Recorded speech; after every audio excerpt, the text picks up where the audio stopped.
Good morning student, I hope you are all well. तो आज आप लोगों का न्यू लेसन स्टार्ट हो रहा है जिसका नाम है जुडिशरी, जैसे हिंदी में हम न्यायपालिका कहते हैं। तो चैप्टर स्टार्ट करने से पहले मैं इस चैप्टर का इंट्रोडक्शन देना चाहता हूँ कि हमारे देश में न्यायपालिका की क्या भूमिका होती है, इसके बारे में भी आपको बताऊँगा। कि देखिए आप लोग बहुत से अखबार पढ़ते हैं तो आपको देश भर की अदालतों द्वारा किए जा रहे कामों की तो झलक मिलती ही होगी, लेकिन क्या आप बता सकते हैं कि हमें इन अदालतों की ज़रूरत क्यों पड़ती है? देखिए, हमारे देश में कानून का शासन चलता है। इसका मतलब है कि सभी कानून सभी लोगों पर समान रूप से लागू होते हैं, और जब किसी कानून का उल्लंघन किया जाता है तो एक निश्चित प्रक्रिया अपनाई जाती है। कानून के शासन को लागू करने के लिए हमारे पास एक न्याय व्यवस्था है जिसे हम जुडिशरी कहते हैं। इस व्यवस्था में बहुत सारी अदालतें हैं जहाँ नागरिक न्याय के लिए जा सकते हैं। राज्य का अंग होने के नाते न्यायपालिका भी भारतीय लोकतंत्र की व्यवस्था बनाए रखने में अहम भूमिका निभाती है, और यह इस भूमिका को केवल इसलिए निभा पाती है क्योंकि यह स्वतंत्र है।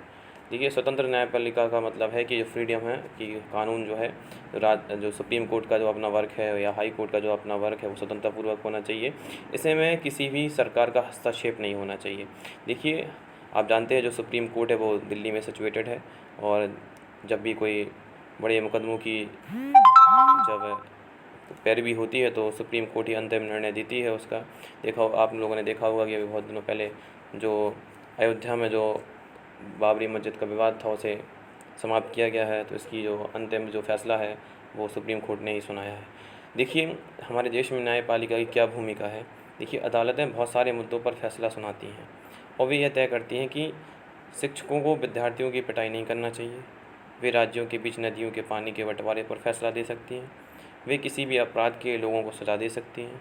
न्यायपालिका के कामों को मोटे तौर पर देखा जाए तो उनका मेन काम है विवादों का निपटारा करना और न्यायिक समीक्षा करना। देखिए, न्यायिक व्यवस्था है, जुडिशरी जो व्यवस्था है नागरिकों के लिए, या नागरिक व सरकार दोनों, दो राज्य सरकारें और केंद्र व राज्य सरकारों के बीच में पैदा होने वाले विवादों को हल करने की क्रियाविधि मुहैया कराती है। देखिए, संविधान की व्याख्या का अधिकार मुख्य रूप से न्यायपालिका के पास ही होता है। इस नाते यदि न्यायपालिका को ऐसा लगता है कि संसद द्वारा पालित या पार्लियामेंट में जो कानून बनाए जाते हैं और कानून संविधान के आधारभूत ढांचे का उल्लंघन करते हैं, तो वह उस कानून को रद्द कर सकती है। देखिएगा, मैं आपको बता दूं, हमारे देश में कानून को रद्द करने का जो पावर है वो सुप्रीम कोर्ट को दिया गया है। अगर संसद में, अगर पार्लियामेंट में ऐसे कानून बना दिए जाते हैं जिससे नागरिकों का हनन होता है, तो सुप्रीम कोर्ट उस कानून को पूर्णतः निरस्त कर सकती है। ये पावर दी जाती है। देखिएगा, जो सुप्रीम कोर्ट के जो चीफ जस्टिस होते हैं, इनकी शपथ जो है राष्ट्रपति इन्हें दिलाते हैं। अगर किसी कारणवश हमारे देश के प्रधानमंत्री अगर पद त्याग दें तो राष्ट्रपति देश को संभालेंगे, और राष्ट्रपति अगर अपने पद को त्याग दें तो सुप्रीम कोर्ट के जो चीफ जस्टिस हैं वो देश को संभालेंगे। देखिए, काफ़ी पावरफुल पद होता है। तो कह सकते हैं कि कानून की रक्षा और मौलिक अधिकारों का जो क्रियान्वयन होता है वो हमारी न्यायपालिका के द्वारा ही होता है। देखिए, देश के किसी भी नागरिक को ऐसा लगता है कि उसके मौलिक अधिकारों का उल्लंघन हुआ है तो वह सर्वोच्च न्यायालय, उच्च न्यायालय जा सकता है। देखिएगा, हमारे उत्तर प्रदेश की जो उच्च न्यायालय है जिसे हम हाई कोर्ट कहते हैं वो हमारे इलाहाबाद में सिचुएटेड है। देखिए, वैसे ही जितने हमारे इंडिया में अगर 28 स्टेट हैं तो लगभग हमारे इंडिया में 24 से ज़्यादा हाई कोर्ट्स हैं। देखिएगा, कई राज्यों की मिक्स हाई कोर्ट्स हैं कंबाइन करके, लेकिन अगर पूरे भारत में देखी जाए तो 24 के आसपास हाई कोर्ट्स हैं। और हमारे उत्तर प्रदेश की जो हाई कोर्ट है वो इलाहाबाद में है। अगर लोअर कोर्ट से कोई मुकदमा खारिज हो जाता है तो फिर उसे हाई कोर्ट में आपको रिट डालनी पड़ेगी, और हाई कोर्ट से अगर आपका मुकदमा खारिज हो जाता है तो आपको सुप्रीम कोर्ट जाना पड़ेगा। सुप्रीम कोर्ट से फिर फैसले का अंतिम निर्णय देता है। देखिएगा कि जब कई अस्पतालों में उनका इलाज करने से इनकार किया, या देखिएगा अगर आपने क्लास 7th में कहानी पढ़ी होगी हाकिम शेख की, कि कई अस्पतालों ने उन्हें भर्ती करने से मना कर दिया था तो वो सुप्रीम कोर्ट चले गए थे। सुप्रीम कोर्ट ने फिर संविधान के अनुसार आर्टिकल नंबर 21 के में प्रत्येक नागरिक को जीने का मौलिक अधिकार दिया है, तो इसमें स्वास्थ्य का अधिकार भी शामिल है। फलस्वरूप न्यायालय ने पश्चिम बंगाल सरकार को आदेश दिया कि वह अस्पतालों की लापरवाही के कारण हाकिम शेख को जो नुकसान हुआ है उसका मुआवजा दें।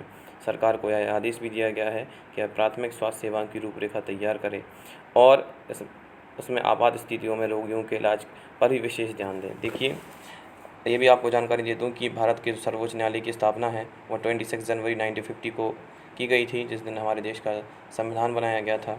और उसी दिन हमारा गणतंत्र दिवस भी मनाते हैं, उस दिन हम रिपब्लिक डे सेलिब्रेट करते हैं। और इससे पहले इसे फेडरल कोर्ट ऑफ इंडिया के नाम से जाना जाता था, जो हमारी सुप्रीम कोर्ट है, इससे पहले हम फेडरल कोर्ट ऑफ इंडिया के नाम से जानते थे। और यह न्यायालय भी पहले संसद भवन के भीतर चैम्बर ऑफ प्रिंसेस में हुआ करती थी। 1958 में इसे इमारत को स्थानांतरित किया गया, फिर एक नई बिल्डिंग बनाई गई थी। तो देखिए बच्चों, जो न्यायपालिका का कार्य है वो एक जुडिशरी हमारे देश में एक इम्पॉर्टेंट रोल निभाती है और इसका एक इम्पॉर्टेंट रोल है। तो देखिए बच्चों, अब हम स्वतंत्र न्यायपालिका क्या होती है इसके बारे में थोड़ा चर्चा कर लें। देखिए, अगर एक ताकतवर नेता अपने परिवार की ज़मीन आपकी परिवार की ज़मीन पर कब्जा कर लिया है, तो आप एक ऐसी व्यवस्था में रहते हैं जहां नेता किसी भी न्यायाधीश को उसके पद से हटा सकता है या उसका तबादला कर सकते हैं। जब आप इस मामले को अदालत में ले जाते हैं तो न्यायाधीश भी नेता की अहमियत करता दिखाई देता है। नेताओं को न्यायाधीश पर नियंत्रण रहता है और इसकी वजह से न्यायाधीश स्वतंत्र रूप से फैसले नहीं लेते हैं। स्वतंत्रता का यह अभाव न्यायाधीश को इस बात के लिए मजबूर कर देगा कि वह हमेशा नेता के ही पक्ष में सुनाएगा।